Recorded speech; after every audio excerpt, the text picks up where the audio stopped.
நாயகம்பா வேத விஸ்வநாத சுவாமி ஆலயம் எப்படி இருக்கார் பாருங்க, ராஜா மாதிரி சுவாமி. இதெல்லாம் இந்த ஜென்மால பார்க்க முடியாத விஷயமாகும். அப்படியே நான் சொன்ன மாதிரியே பார்த்துங்க, 4,16,00,000 ருத்ராஜம் எப்படி சுவாமி மின்றாருன்னு பாருங்க. இது கிட்டத்தட்ட ஒரு வருஷமாக இதை சொன்ன மாதிரியே காலம்பரலேருந்து போக்க ஆரம்பிச்சு, காலம்பரை 8 மணிலேருந்து ஆரம்பித்து நைட்டு 6:30 மணி மட்டும் டெய்லி நடந்த சம்பவம். இது சாதாரணமான விஷயம் கிடையாது.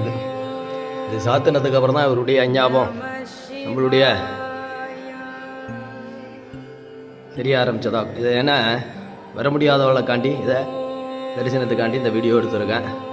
வந்திருந்தவா கூட்டமாக இருந்தாலும் கவனிக்கலைனாலும் நான் மன்னிப்பு கேட்டுக்கிறேன். இல்லைனாக்கா சரியான கூட்டம் வந்திருந்தவாளுக்கு தெரியும். ஆமாம், யாருக்கும் எதுவும் செய்யப்படாது அப்படிங்கிற அஞ்ஞாபம்லாம் மனசில் இல்லை. அதுக்காண்டி மன்னிப்பு இருந்தாலும் நான் கேட்டுக்கிறேன். ஏன்னாக்கா இது எவ்வளோ பெரிய விசேஷம், சாதாரணமான விசேஷம் கிடையாது. ஏன்னாக்கா 3 நாள் தூங்கலை.